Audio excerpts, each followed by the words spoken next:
What purpose, gentlewoman from South Carolina, seek recognition? Mr. Speaker, pursuant to Clause 2A1 of Rule 9, I rise to give notice of my intent to raise a question of the privileges of the House. The form of the resolution is as follows. House Resolution 713, censuring Representative Ilhan Omar of Minnesota and removing her from the Committee on Education and Workforce and the Committee on the Budget. Whereas Charlie Kirk was a lifelong advocate for freedom of speech, civil political discourse, and the political engagement of youth. Whereas Charlie Kirk was a man of deep faith, a husband, and a father to 2 young children. Whereas on September 10, 2025, Charlie Kirk was assassinated on the campus of Utah Valley University while exercising his First Amendment right to freedom of speech. Whereas on September 11, 2025, one day after the assassination of Charlie Kirk, Representative Ilhan Omar gave an interview on Zateo's town hall with Mehdi Hassan in which she smeared Charlie Kirk and implied he was to blame for his own murder. Did you guys just see that? Nancy Mace absolutely went in there and did what needed to be done. We are talking about a major confrontation on the House floor where she stood up and pulled out the receipts to hold Ilhan Omar accountable. The intensity in that room was through the roof. Watching Nancy Mace stand there, unwavering as she introduced House Resolution 713 to censure Omar and strip her of her committee seats was powerful. It is about time someone stood up for decency and called out the way tragedy is being politicized in the most disrespectful way possible. The core of this exchange is just wild. We are looking at the aftermath of the assassination of Charlie Kirk, and instead of a moment of silence or basic human respect. Nancy Mace highlights how Omar was out there just a day later, essentially blaming the victim for his own murder.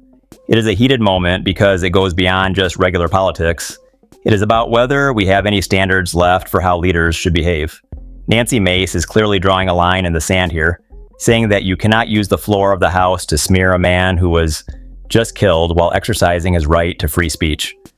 If you are as fired up about this as I am and want to see more of these major political showdowns, make sure you hit that subscribe button and stay tuned for more updates. Charlie was someone who once said, guns save lives.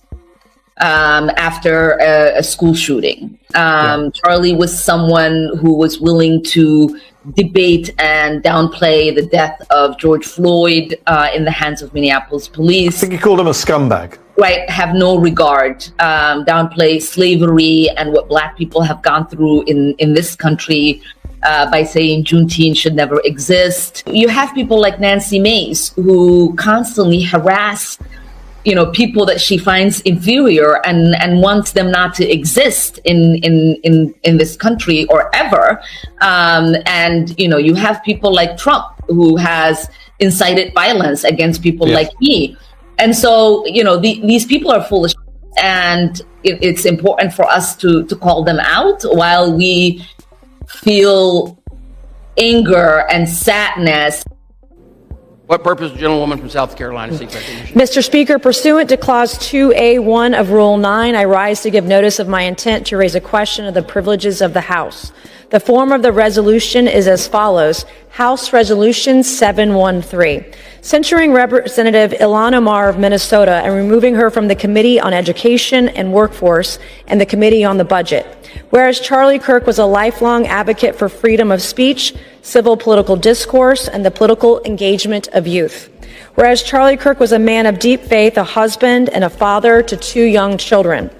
Whereas on September 10, 2025, Charlie Kirk was assassinated on the campus of Utah Valley University while exercising his First Amendment right to freedom of speech. Whereas on September 11, 2025, one day after the assassination of Charlie Kirk, Representative Ilhan Omar gave an interview on Zateo's town hall with Mehdi Hassan in which she smeared Charlie Kirk and implied he was to blame for his own murder. Whereas on September 12, 2025, 2 days after the assassination of Charlie Kirk, Representative Ilhan Omar reposted a video on X, formerly known as Twitter, which disparaged the character of Charlie Kirk and those mourning his death. Whereas the video Representative Ilhan Omar reposted on X states Charlie Kirk is dead, and before the body got cold, the far right propped his corpse up as a cudgel for their holy war. Whereas the video Representative Ilhan Omar reposted on X further states, don't be fooled. These people don't give a single shit about Charlie Kirk. They are just using his death to further their Christo-fascist agenda. Whereas the video Representative Ilhan Omar reposted on X further states Charlie Kirk was a reprehensible human being. He enacted his political agenda by preying on weak-minded people. He took complex socioeconomic issues and simplified them by pointing fingers at outgroups, demonizing those groups, and sicking his massive following on them. Whereas the video Representative Ilhan Omar reposted on X further states Charlie Kirk was a stochastic terrorist, an adamant transphobe.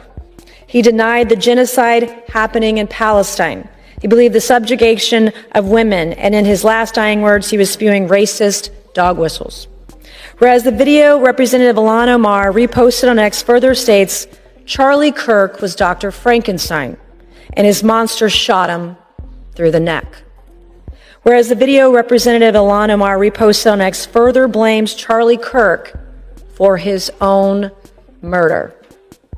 Whereas Clause 1 of Rule 13 of the Rules of the House of Representatives provides a member, delegate, resident commissioner, officer, or employee of the House shall behave at all times in a manner that shall reflect credibility on the House.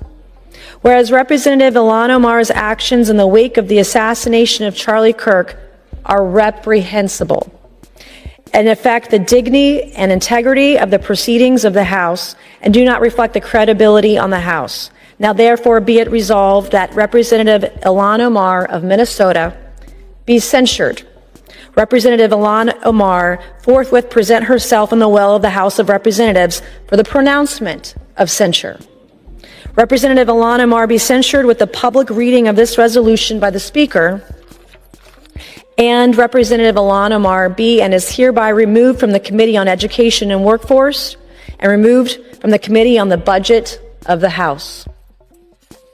All right, now that we have watched the full clip, we have to talk about the sheer courage it took for Nancy Mace to stand up and deliver that resolution. This was not just a speech, it was a demand for accountability. She laid out the facts so clearly. Charlie Kirk was a father and a husband, and he was assassinated on a college campus while he was just trying to talk to students. And what does Ilhan Omar do? Within 24 hours, she is on a town hall smearing him, calling him names, and imply that his views somehow justified what happened to him. That is what Nancy Mace is fighting against here. This idea that if you do not like someone's politics, their life is fair game even after they are gone. Nancy Mace pointed out that Omar even went as far as reposting videos on social media that call Kirk a stochastic terrorist and mock the people who were mourning him. It is honestly hard to listen to. Mace is right to say that this behavior does not reflect credibility on the House of Representatives. There's a rule for a reason. Rule 13, which says members have to act in a way that respects the dignity of the institution. When you have a sitting member of Congress essentially dance on the grave of a murdered American, that is a total breakdown of that dignity. What makes this even more frustrating is looking at the history and the context of these remarks. I was scrolling through some of the discourse online, and it really puts Nancy Mace's frustration into perspective. Look at this tweet from C3 that mentions how Ilhan Omar has been calling America a racist country, while her own net worth has supposedly jumped from $65,000 to $30 million in just 5 years. It really backs up the feeling Nancy Mace has that there's a level of hypocrisy and opportunism going on here. If you're going to benefit so much from this country, the least you can do is show some respect for the citizens who live here and the freedom of speech that allowed you to get where you are. Then you see other people like Gunther calling out what they describe as a victim card meltdown. The tweet points out a quote where Omar says, "There is hate everywhere for Muslims, black people, and immigrants," and that she checks all the boxes. Nancy Mace is effectively saying in her resolution that checking boxes of identity does not give you a free pass to be reprehensible toward others. Being a member of a marginalized group doesn't mean you get to disparage a man who is just assassinated. Mesa is standing up for the idea that your actions and your words matter more than your identity. There's also this perspective from Mike Angelman that talks about the controversies surrounding Omar's personal history and marriage. It really highlights a divide. While some people are focused on her identity, others like Nancy Mace are looking at the actual impact of her words and the legality of her actions. When May stands up and says it is time to censure her and remove her from the Education and Workforce Committee, she is saying that someone who shows such a lack of empathy and such a disregard for the safety of political opponents should not be shaping the future of education or the national budget. The House floor really did erupt, and you could feel the tension. It is one of those moments where the political divide is just laid bare. Nancy Mesa is arguing for basic decency and protection of the First Amendment. She has pointed out that Charlie Kirk was killed while speaking, and Omar's reaction was to continue the attack. That is a dangerous precedent. If we start accepting that people deserve to be murdered because of their opinions, and we have leaders who echo that sentiment, then we are in a very dark place. Nancy Mason's resolution is a bold move. Requiring a public rebuke in the well of the House is a massive deal. It is meant to be a moment of shame for a member who has crossed the line. And she didn't just stop at a verbal slap on the wrist. She wants her off those committees. This is about power and influence. If you cannot respect the people you serve or the basic rights of your fellow citizens, why should you have a seat at the table where the most important decisions of the country are made? I think Nancy Mace handled this with a lot of grace and a lot of fire. She didn't let the noise get to her. She stayed focused on the victim, Charlie Kirk, and the standard of conduct that we should expect from our leaders. It is a battle of principles. On one side, you have someone who seems to use every tragedy as a way to score political points and stir up more division. And on the other side, you have Nancy May saying, enough is enough. The support she got in that chamber shows that a lot of people are tired of the constant vitriol. It is one thing to disagree on taxes or healthcare, but it is another thing entirely to smear a man who was just murdered. Nancy Mace is reminding us that there are some things that should be above politics. Showing respect for the dead and standing against political violence should be the bare minimum. I really hope this resolution leads to some actual change in how these members treat each other and the public. We need more people like Nancy Mace who are willing to stand up, bring the evidence, and not back down even when the room gets loud. It is about restoring some level of honor to the House, and she is leading the charge on that.